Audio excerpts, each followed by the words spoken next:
day 3 of learning walk cycle. Let's look at a quick example. Set the first keyframe starting from frame 1. Next, move the cube. Add a keyframe a few seconds later. That's a basic animation right there. And if I went to change their movement, go to the middle of the keyframes and tweak whatever you like. How simple it is to change the movement. That's it. We just need to set 1 to 3 key poses for the character. Let's start. First, we need rigged character. Slide the timeline up and set the duration to 24 frames per second. A good reference helps your pose look more natural. Starting with contact pose.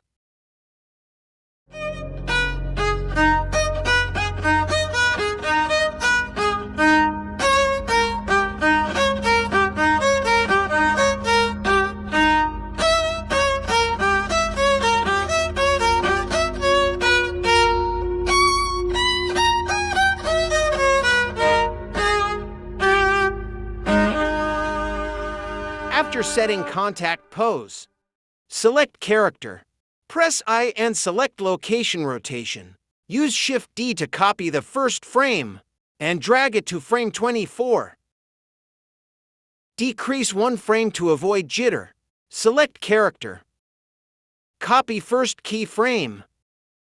Paste flipped in the middle using Ctrl-Shift-V. And just like that, you're an animator. To clean it up, we only need 2 or 3 additional poses. In middle of first to keyframe, add passing pose.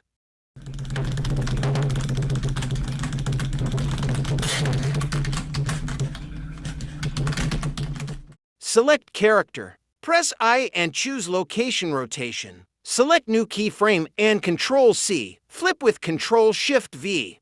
Almost done. Just the final 20% left. Well done. Let's add the up pose to smooth out the motion.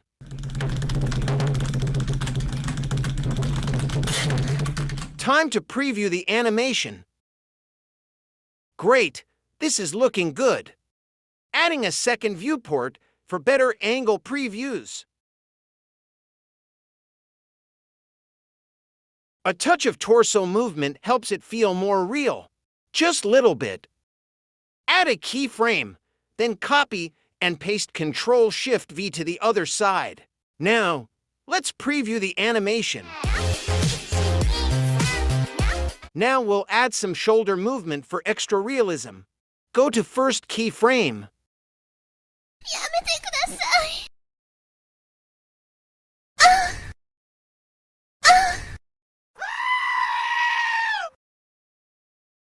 Oh, here it is. Rotate little bit. Insert keyframe. We'll copy the pose from frame 1, paste it flipped at frame 12, and then paste it again without flipping at the last frame to complete the loop. All done. You now know how to animate a walk cycle manually. It's the